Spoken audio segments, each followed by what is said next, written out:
Welcome to the Cash Flow Guys podcast. Join Tyler and his team as they unlock the secrets to achieving financial independence through wealth-building strategies inspired by Robert Kiyosaki and other thought-provoking leaders. Learn to build leveraged streams of cash flow that land in your pocket and improve your quality of life. Gain access to cutting-edge ideas that will increase your productivity and streamline your success. Find out how to supercharge your retirement plan so you won't have to retire with a pay cut. You can escape the rat race. Are you ready? It's time to Learn to Earn with Tyler Sheff.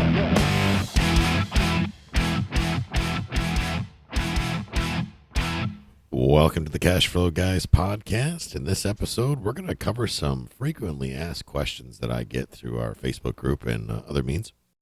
I'm going to start out with owner financing question here, and this is from one of our listeners. He says, I've had some questions on your strategies for owner financing on single-family residential properties. And he asked, is it the best strategy to convince the seller that this will guarantee cash flow for years to come and try to allow them to make payments, to take payments rather, for the longest period of time? I'm going to break this sentence up. I'm going to repeat the first part again. Is it the best strategy to convince the seller that this will guarantee cash flow? I don't like to use the word convinced. I'm a firm believer in the old adage that says, a man convinced against his will is of the same opinion still. And to me, that means I can't convince anybody of anything, really, at the end of the day. In other words, what I need to be focused on is educating them, if need be, on the benefits of the offer that I'm putting out there. If I try to talk them into it, if I go in with a mindset that I'm talking them into it, my chances of success are going to be low. Therefore, I got to take the time to get to the seller's pain. I need to figure out what exactly they need the cash for. Now you're thinking to yourself, well, that's kind of invasive. That's an invasive question. If you asked me that question, I'd tell you to go pack sand. Well, and unfortunately, a lot of people do. That's the unfortunate reality of it. There's no way you're getting around it. But you need to get practiced, get polished, get refined on learning how to ask these questions in order to yield a response and get the information. Because at the end of the day, you have to learn and you have to master the art of becoming a pig. You've heard me talk about this before in many other episodes, becoming that professional information gatherer. Obviously, the best method is the old Larry Harbolt method. That's getting face-to-face with the seller, or in a different case, the buyer, whatever. But getting face-to-face and having an open, honest conversation, knee to knee, looking at each other, taking it on. That's the most, in my opinion, the most neutral way to negotiate. Because as I said, you're not going to be able to guarantee, or not, first of all, you're not going to be able to convince the seller. And this comes back to mindset. Once again, it's all about the mindset. Hopefully, eventually, that will sink in, is that it's about mindset. If you believe it to be the best strategy, you will exude that when you're talking to the other party. So if you don't believe that it's a good strategy, if you think it's risky, if you think there's a chance that you can't afford the payment, or you're not going to make the payment, or you're going to default, well, then you really don't have any business being in that negotiation in the first place. That's my big takeaway from that. So first, get yourself in that mindset to negotiate. Have a conversation with the seller. As far as guaranteeing cash flow for years to come, yes, you have to believe that you are ready, willing, and able to make the payments. And for that to happen, you have to do your research. You have to do due diligence. And most importantly, you have to do the math. Like the real estate guys say, you do the math will tell you what to do. Couldn't be more true. You have to break down the deal. You got to do your homework and make sure that the math, that it does turn into a cash flowing scenario. If the property can't support the payment, that cannot support the payment that you're agreeing to, well, then you have no business negotiating for that payment, because we both know you're not going to be able to make that payment. In that case, you're just being dishonest. You're putting the seller together, and you're making seller financing or terms more difficult for everybody else that goes behind you. So just don't do that. If you're unable to, this should help you negotiate more favorable terms, frankly, when you're sitting down with the seller, is having that belief. Well, I would love to give you $200,000 for your house. The problem is, if I give you $200,000 for your house and I pay you $1,000 a month, and this thing rents for $1,200, I'm not going to have enough money left over the end of the month to pay the bills. If I can't pay the bills, I'm going to fail. If I fail, it's going to wind up costing you money. So let's refocus and let's have a new discussion about where we need to get these terms to where they make sense to guarantee success. And you look them straight in the eye, or you have that direct conversation with them and explain to them that your only way you're going to do business is if both parties succeed, that everybody wins, and that you can, in good faith, cover the debt service. You've got to make sure that you can do that. Once you've structured the numbers to the point where you cover that, you know, you got the debt service covered, well, then you're golden, because then you can speak in confidence that you can get the bill paid. And when you have that confidence, you're going to be successful. I guarantee you're going to be successful most of the time. Of course, you're going to just find some closed-minded sellers that they can't think past the pile of cash on their kitchen table.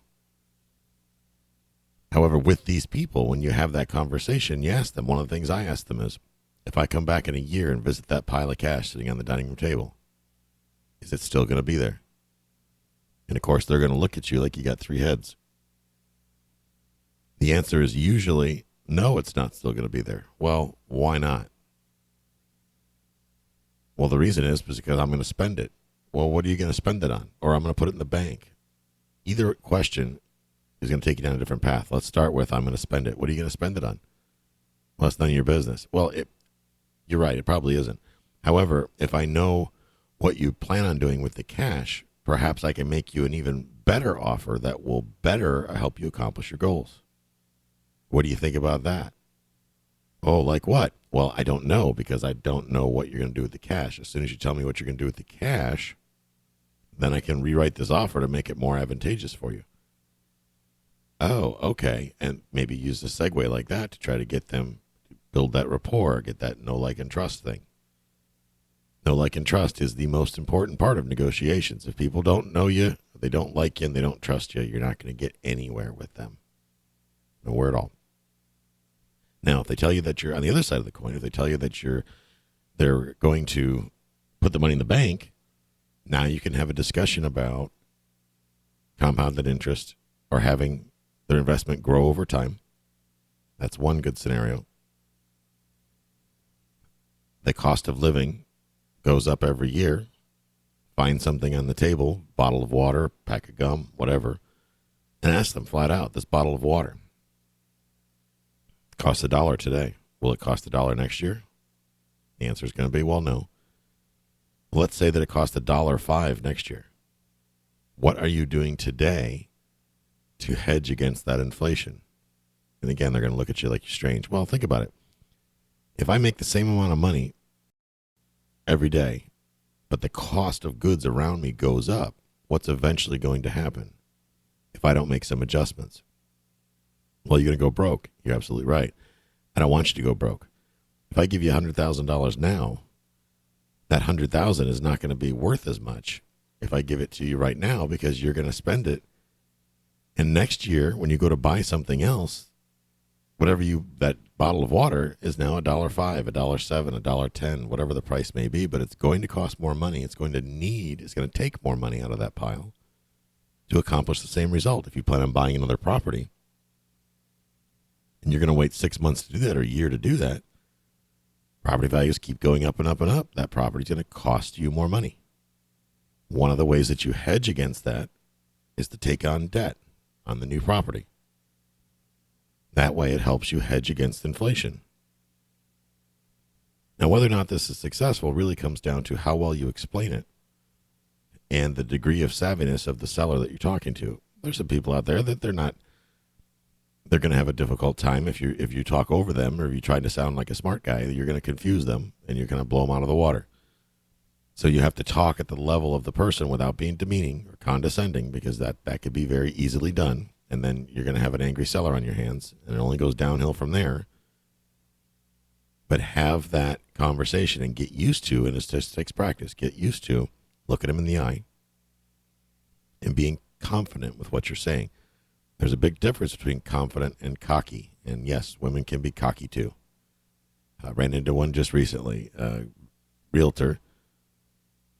She had all the questions to all the answers to life. Just ask her. There was nothing you could tell her, but realistically, she was a train wreck. It scares me to think that woman represents clients, but what can you do? Now, whether or not they take payments, most people's initial reaction, and I just had this happen to me last night at a RIA meeting. I was talking to an owner about a vacant lot. And his first response when I talked to him about terms was that he's too old to wait to collect the money. And I said, you're absolutely right. I'm sure I didn't say you were absolutely right. I said, I understand where you're coming from. I don't want to wait forever for my money either. However, what if, not saying that I can, but what if I could structure the note to allow you to get all the proceeds or the majority of your proceeds a year from now and help you mitigate some of your tax liability this year? Does that interest you? Well, that made his ears perk up a little bit. Well, what about my taxes after that? I'm like, well, we can structure it any way you need to help mitigate that tax liability. How many years of tax liability do you want to get out from under? He says, well, 5. Okay, 5 years. And then what are you going to do in year 6? Are you going to pay all the taxes then? Well, no. Okay. So he was 60 some years old now. What if we structure this to where we could reduce your tax liability or at least spread it over the next 10 years, so to speak, therefore reducing your tax liability and spreading it out over several years, because then every year you have an opportunity to make plans. You can sit down with your CPA, make plans on how to spread out that tax liability. For example, year 1, you're going to buy a little mobile home. In year 2, you're going to have write-offs on a rental property that you've got. In year 3, you're putting a new roof on one of your other properties. Year 4, you may have some stock market losses or things like that you can hedge against your taxes. Lots of different strategies, millions of strategies if you got the right tax professional to help you with this stuff. But it gets their mind going. Now they're open to the idea. They start thinking about it. And don't think that this is something you're going to walk in and walk out. Part of the problem with America is that everybody feels that you have to get it done the first go-round. If you can't close them right away and club them like a baby seal, as people used to say, then you've lost. You haven't lost. It takes time. This is new concepts. You're teaching them new ideas. It takes time to set these things up. I truly do believe that a polished, trained professional can definitely acquire real estate with none of their own cash. I believe that's 100% possible. How do I know that? Because I've done it myself. To date, all of the real estate that I've acquired in the last few years, not one bit of it has been with my own money. Not one bit. Because I've learned, number one, how to negotiate with sellers. I've mastered it. And now I teach other people how to do the very same thing. The bottom line is I have convinced myself, because it's fact, that it creates a true win-win scenario for both me and the seller. When everybody wins, the only answer is yes. Think about that for a minute. When everybody wins, the only answer is yes. So really it comes down to educating the other party on the features and benefits, having that conversation. I don't care what objection somebody can come up with, you can overcome it if you take time. But if you are in a rush, if you think that you're going to walk out, they're going to roll over on the floor and say, here's the deed to my house. Well, probably not. And if you go with the mindset that you're taking advantage, or that you're going to be a one-hit wonder and slide in and slide out, or that for some reason you don't plan on doing the right thing with this property and you're not being honest with it, well, then you're probably going to fail, and frankly, you deserve to fail in that case. Now, if learning things like this, if learning skills like this is the stuff that when I'm on my coaching calls, I talk to my clients about. When I sell a property for another party, when I'm working as a realtor, I always encourage my sellers to offer seller financing. Seller financing is a very powerful strategy that can be used to attract a large number of buyers to a property. Those of you that are out there wholesaling, think about this. If you're wholesaling a property, everything I see up and down the street is, we'll buy your house in 14 seconds.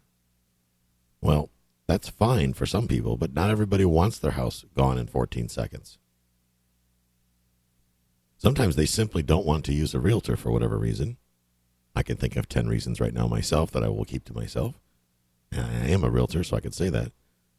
But you don't know every person's situation. However, what if you could negotiate, as a wholesaler, negotiate terms for your buyers on a property, even if short term? How more successful could you be? How many buyers would you need on your list? Now, in the wholesaling that I've done, I've been very successful, more successful, frankly, with a smaller number of buyers. I have a very large buyer list. But out of that huge buyers list, there's only a handful that consistently buy for me over and over and over again. That's part and parcel is I've got a lot of tire kickers on my list. I got a lot of a lot of dreamers on my list that probably don't have any money. However, I'm finding houses for buyers,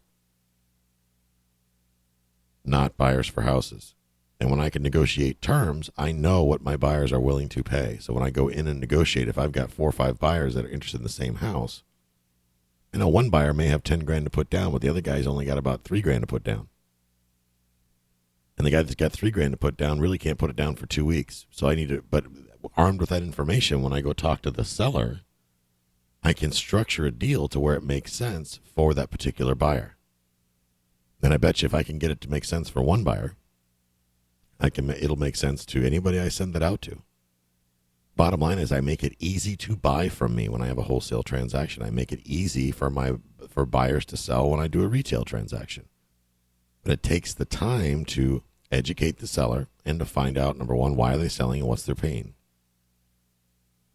Now, he goes on and further says, in my limited experience with talking about owner financing, it's always like a 2 to 5 year balloon style loan.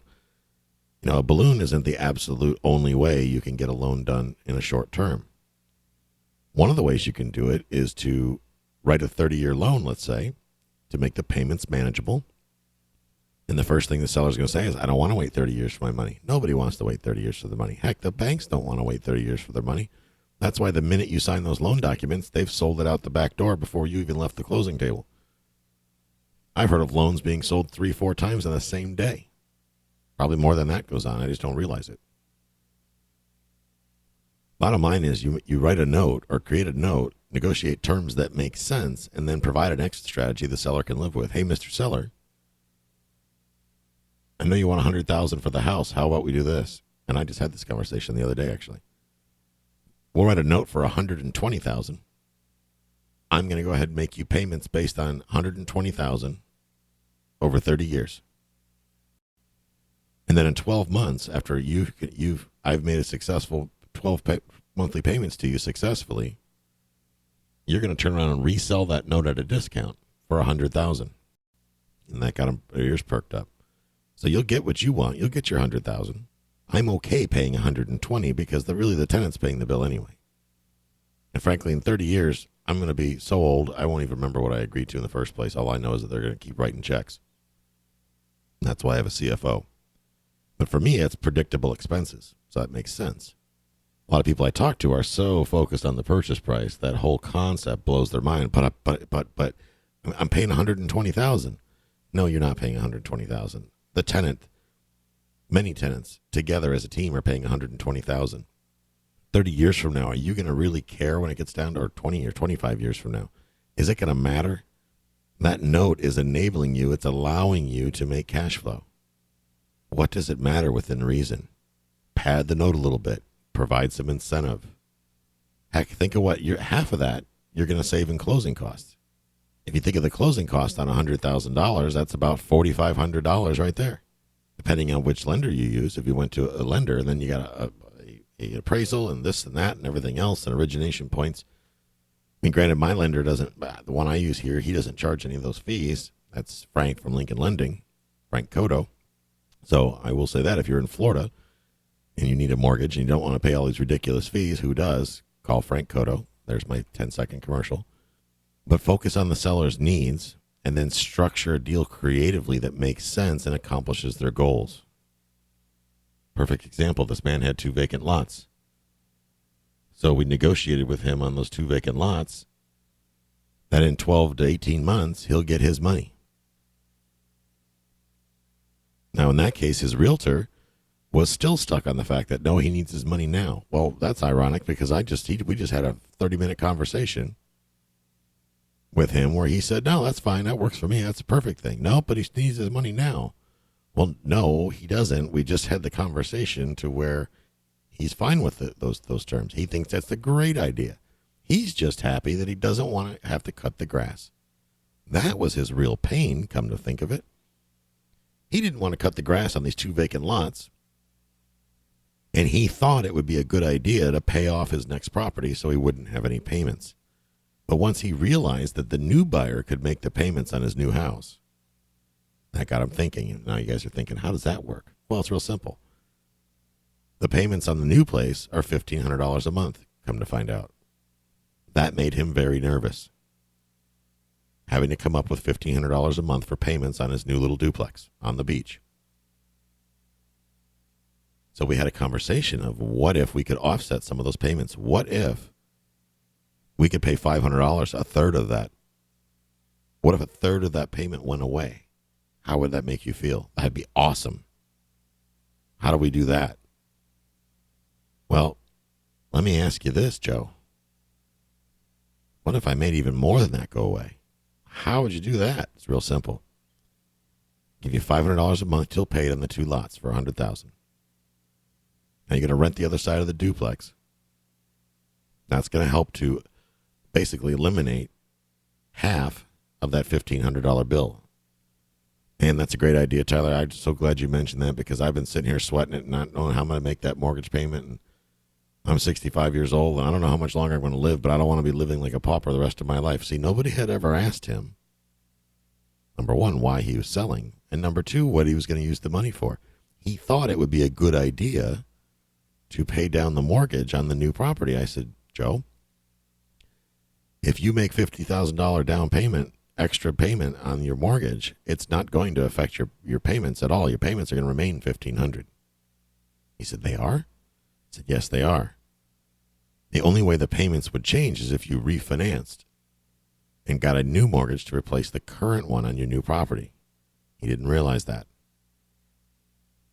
So when we did the math, remember, do the math. The math will tell you what to do. When we did the math, he discovered that there was no financial incentive for him to pay off that mortgage early. Frankly, he's not going to live long enough.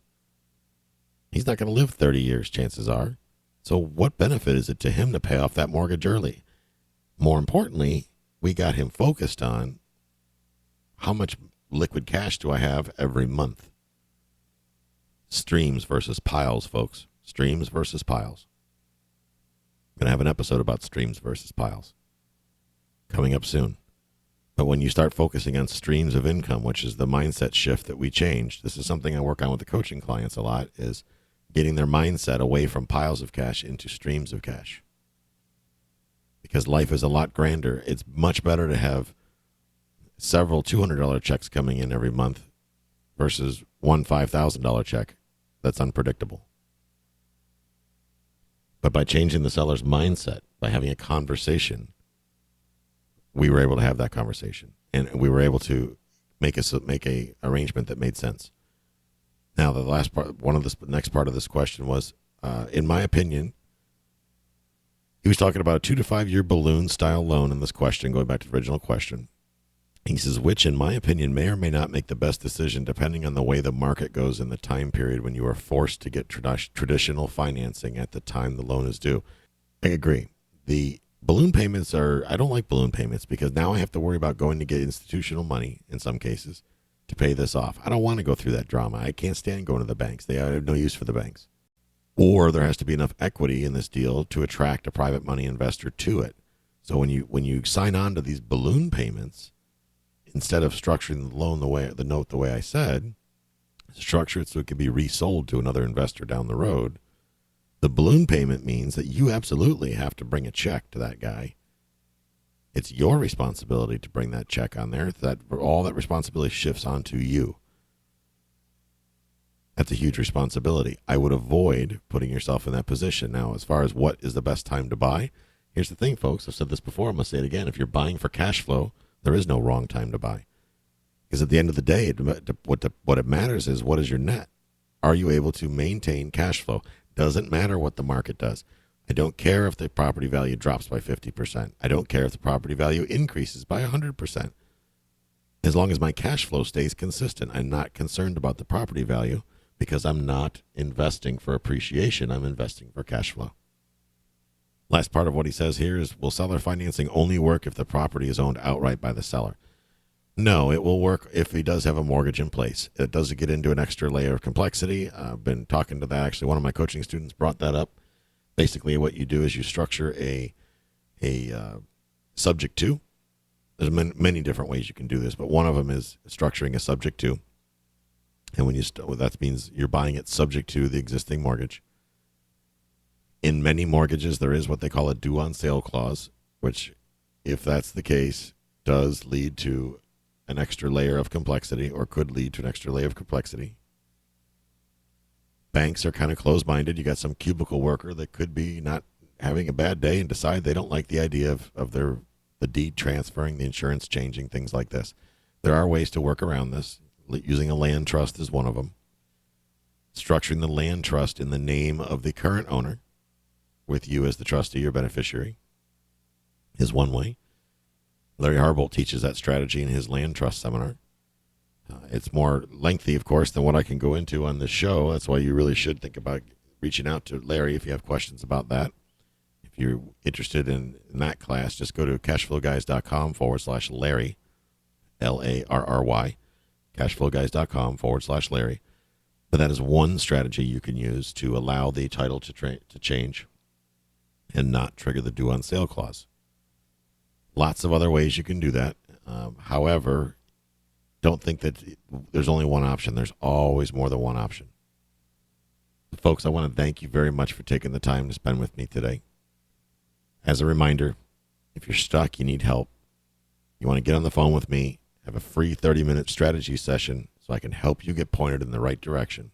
Go to cashflowguys.com/Ask Tyler. If you're on Facebook, which I believe everybody is, and you want direct access to all of our videos, the stuff that I record, the Q&As that I answer to members of my community, go to my Facebook group. Easiest way to get there is I made a pretty link. Go to cashflowguys.com/group, cashflowguys.com/group. That will take you directly to my Facebook group, and you'll have to request membership because it is a closed group.